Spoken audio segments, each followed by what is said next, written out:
Are you ready to jump into action, guys? You better be, because now it is time to jump and leap into action. Now, if you've been watching the previous tutorials, you already know what I'm going to say. And yeah, I'm looking at you. You already know this is not an animation tutorial, so shush. Because while for this tutorial, you will be needing a jump and leap animation already ready, including the landing animations such as the jump to idle animation, the jump to run animation, the leap to idle animation, and the leap to run animation. If you don't already have those, I'll be giving you mine for free. And not only am I going to be giving you the jump and the leap animation for free, but I'm also going to be giving you all my animations that I made for these tutorials for free, as well as the base character model itself and its armature rig too for free. If you're watching this on any social media platform nearest to the description box, you'll find the link to those in there. So if you want them, you can go ahead and get them right now. If you already have your own, that is splendid. However, one small thing, if you do have your own animations, is for your jump and leap animations, you don't want to animate the height of the animation because the height is going to be covered by the programming we're going to do for the character controller. Therefore, for your animations, make sure your character stays inside the character controller. So now that we have the animation part out of the way, it's now time to program our character to jump in the game and also to program our character to leap. And like most character action games, we're going to have it so that if we press space and our character is idle, he jumps. And if we press space while our character is running, he leaps. And the way we go about doing this, and pretty much almost all the other character action mechanics, is pretty similar to how we did the character movement in the last tutorial, where we made our character run and included in transitions between the idle to the run and back into the idle. So if you left that tutorial feeling pretty confident, that's good, because if you can do that, you can do anything, or at least a huge percentage of everything you need to do when making character mechanics. And therefore this tutorial will literally be the easiest thing in the world. You are gonna fly through this. Let me show you. Go into the logic editor of your character mature, make sure you're in our idle state, which is state 1, add a keyboard center for our space key, and then name it space. This is the key we're going to use to make our character jump. And instead of turning true triggering on, we're going to go here and we're going to press tap. Tap activates the input only for one instant, since when we press the space key, we only want the input to trigger for only one instant, even if we're still pressing the space key after it's been triggered. This will prevent the space key triggering the jump if the space key is still being pressed, unless we let go of the space key and press the space key again, as opposed to if we had true triggering turned on, which will have our space key always telling our character to jump for as long as the space key is pressed. For example, if we're holding the space key, which you might want, but in most case scenarios, don't really want that. I prefer if the character jumps only when you press space intentionally, and if you happen to be holding space when the character lands, it's not going to jump unless you press space again, which is what tap will do for us. So afterwards, connect this to the character controller, and now it's time to get our animations and the state that we want the character to go into when it jumps. So add an action actuator for our jump animation, name it jump, turn continue off, get the end frame of your jump animation, which for me is frame 76, and make a game property for the jump animation and make that the frame property of the jump animation's action actuator. Then get a state actuator, and we want our character to go into state 3, which is going to be the state for when our character is in the air. Therefore, for the name of the state actuator, we're going to type 3 for state 3, and then air state. Connect them both to our Python controller, and now we can go ahead and add them to our script. So go ahead into the text editor, into the idle section of our script, and we're going to add them in the definition section. So add our space key sensor into the inputs, add the jump animation to the animation section, and then add the state 3 actuator to the state section. Now that we have them in the script, scroll down and make a new section called idle to jump. And we're going to have it so that if the space key is positive, our controller is going to activate the jump animation, and our controller is also going to activate the state 3 actuator, sending us into state 3. Since these are actuators, we're going to deactivate them once they're no longer active. And when the space key is pressed, we also want the character controller to go into state 3 as well. So we're also going to send a message to our character controller telling it to go into the air state. So now that we have the message we want to send the character controller for it to go into state 3, go into your character controller's logic editor and add a message sensor to receive the message and name it the same thing we gave the state actuator. So 3 for state 3 and then air state. Then add a state actuator, copy the name of the message sensor into the actuator, select state 3 since that is the state we want it to go into, and connect the message sensor to that state actuator. So now if we run the game and we press space, our character armature plays the jump animation, and our character controller and character armature both go into state 3, just as we've asked it to do. So now that our character is in the air state, we want the jump animation to move the character up, controlling the height of the jump. So in the text editor, we're going to be making a completely new section under everything we've done. We're going to make a new def function, and we're going to call it air, with the open and close brackets and colon after it. Underneath that, scroll up until you find the first 4 definitions that we've been putting in each section, being in the cont, own, scene, and message, and paste those in our new air section. And now in our new definitions section, we're going to want to have access to the jump animation property so we can use the frames to send messages to the character controller controlling the height of the jump. So make a new animation property section, and underneath it, put our jump animation game property. And underneath, just like in all the other sections, put a reset section and reset all the animation game properties that wouldn't be playing in this state back to 0, being the idle animation, the idle to run animation, the run animation, and the run to idle animation. Now we're ready to control the upward motion of the jump. So make a section called jump, and then make a section underneath it called motion. And for the motion, we're going to look at our jump animation and see whereabouts in the frames of the animation where our character actually jumps. For me, the character crouches down first to build momentum and then shoots off from frame 7 to frame 15. This is going to be the first section of the jump which we'll be giving our first motion to. So under the motion, we're going to have it so that if the jump is between frame 7 and frame 15, then we're going to send a message saying jump motion 1 to our character controller. Now the second section is the air time of the jump before our character descends back down to land. And we're going to treat this as the second section of the jump, which is going to push our character in the air but significantly less, and that is going to keep our character in the air for longer. And obviously the more you push up and the longer you do so, the longer the air time, which could be good for any games you're making if you intend them to have a floaty feel, perhaps if you're doing a game that has a lot of air combat. So for me, I intend the air time to be from frame 24 all the way to around about frame 42. So underneath the code we've done for the first jump motion, I'm going to have it so that if the jump animation is between frame 24 and frame 42, then it is going to send another message saying jump motion 2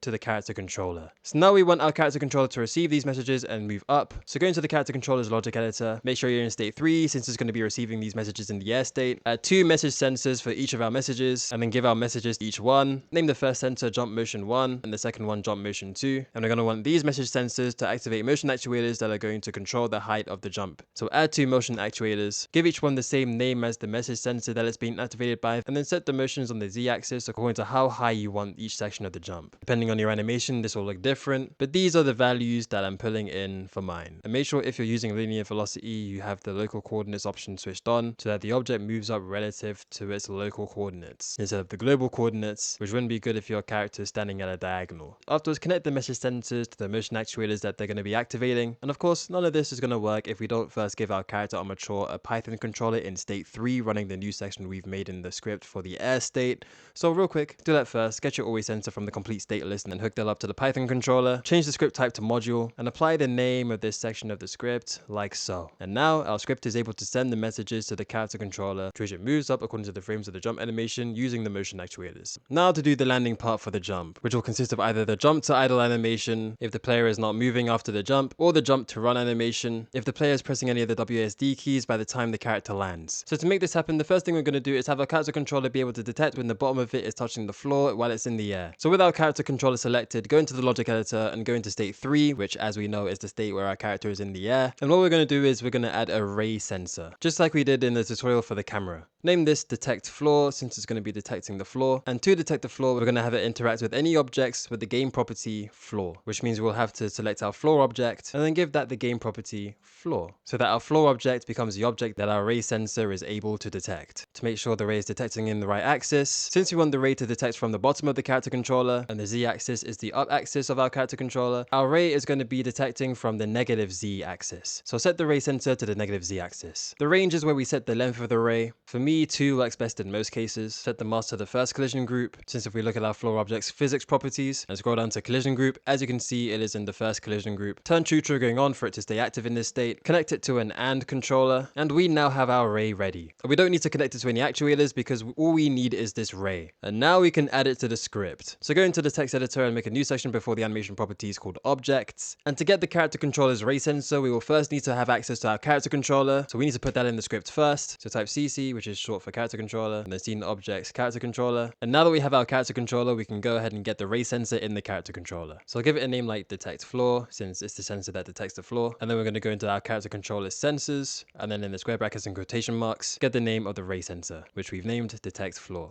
You can give them headings to make the presentation easier for you to read. And now that we have the ray sensor in the script, we also want to have the character armature's jump to idle animation that the ray sensor is going to trigger. So in the definitions, make a section underneath called animations. And here we're going to need our jump to idle animation. So in your character armature's logic editor, go into state 3 and add an action actuator for our jump to idle animation. Name it jump to idle, turn to continue off, get the end frame of the animation, which for me is frame 72, make a game property for the jump to idle animation and set that as the frame property. Connect that to the Python controller, and in the text editor, add the animation under the animation section. And finally, when our character lands and plays the jump to idle animation, we want our character to go back into the idle state, which is state 1. So we're going to need our character armature's state 1 actuator in the script as well. So hop back into the character armature's logic editor, and amongst the complete list of actuators across all our states, find the state 1 actuator, pin that, connect it to our Python controller in state 3, and unpin the actuator afterwards since we now have it in this state. And now that we have our state 1 actuator connected to the air state of our script, make a new section called states, and underneath pull in our state 1 actuator. And now we're ready to apply our jump to idle landing. So in the code, make make a new section called jump to idle, and underneath it we're going to have it so that if the detect floor sensor is positive and we've reached the part of the jump animation where our character is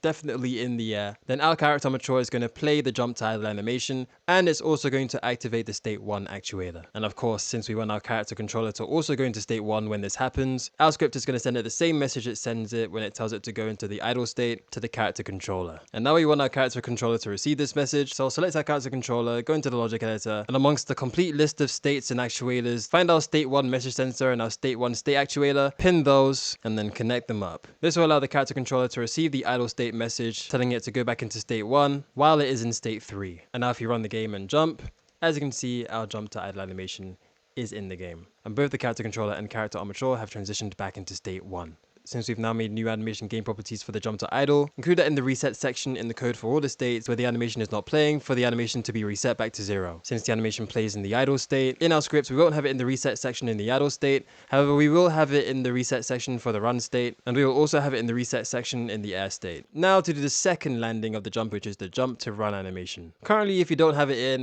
I guess it looks alright. However, it would look so much more believable if we made the transition from the jump to the run look more deliberate. And that is where our glorious jump to run animation comes in. And as we said before, to trigger this, we're going to have it so that if the WASD keys are being pressed as we land, it will trigger the jump to run animation and go into state 2 instead of state 1. So the first thing you've probably already guessed that we have to do is get the sensors and actuators for those and connect them to our Python controllers so we can use them in the script and have them work in the game. So in our character mature, go into the logic editor, make sure you're in state 3, and amongst all the sensors across all the states, get the sensors for our forward, left, right, and back keys, and connect them to the Python controller. Then amongst all the actuators across all the states, get our state 2 actuator and connect it to the Python controller, and then add another actuator for our jump to run animation. Name it jump to run, turn continue off, get the end frame of the animation, which for me is frame 49, add a game property for the animation, and make that game property the frame property of the animation's action actuator. Then afterwards also connect that to the Python controller. And we now have all the sensors and the actuators we need to activate the jump to run animation, transitioning us into the running state. So we can now go into the text editor, and in the code for the air state, we can add them in just like we've done before,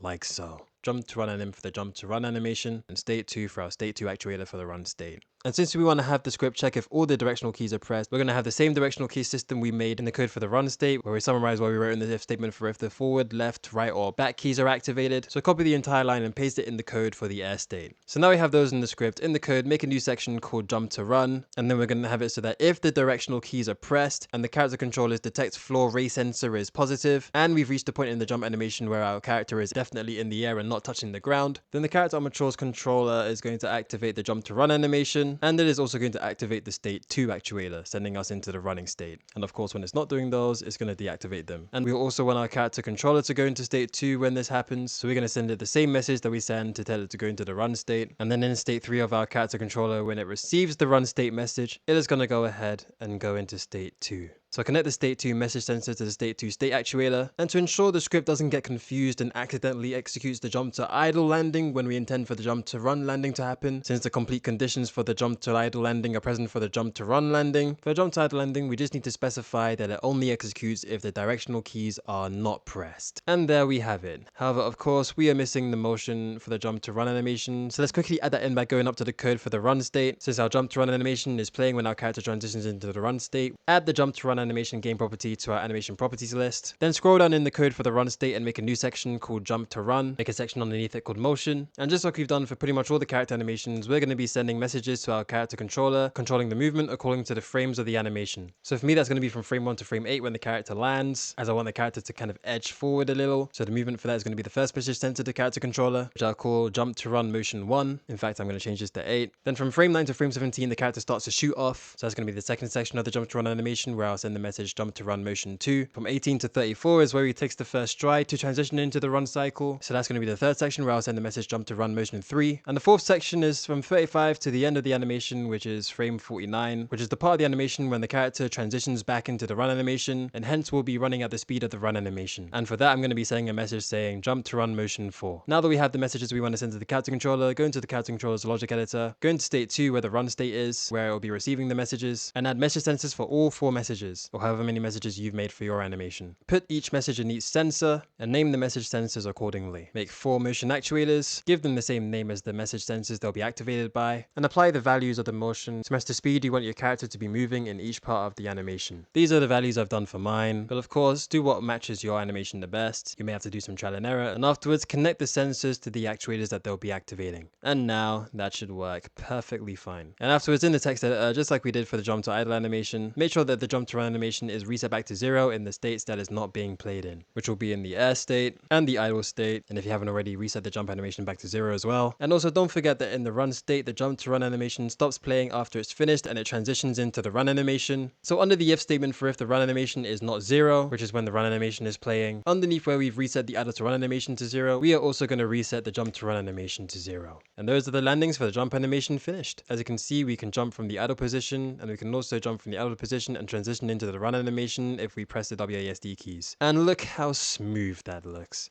Beautiful. And now it is leaping time.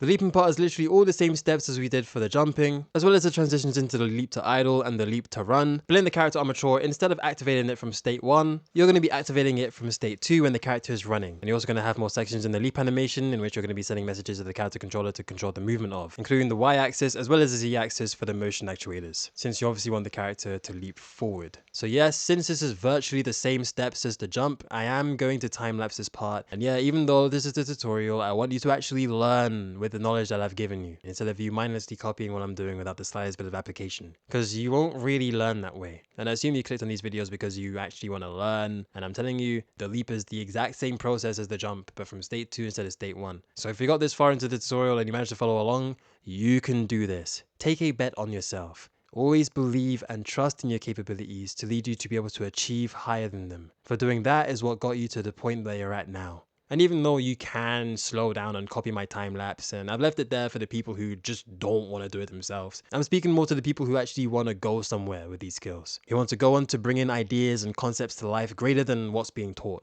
And take it from me, from someone in your shoes around 6 to 7 years ago, I can safely say that the only thing stopping you is you. I don't have the time. Well, make the time. Change your whole life if you have to. Because while the path of a creative already has a degree of difficulty innately attached to it, you're going to experience 10x that if you go in with a part-time mentality. So if you really want to know how to do the leap part, and again, I'm telling you right now that it's the exact same as the jump part, but you're just activating it from state 2 instead of state 1, and you're using the leap animations instead. If you actually want to understand how it's done, which will then enable you to apply your newly found understanding into all the other character mechanics you will make in whatever your projects you have in mind, that you are sat there yearning to create, then don't look at the time lapse.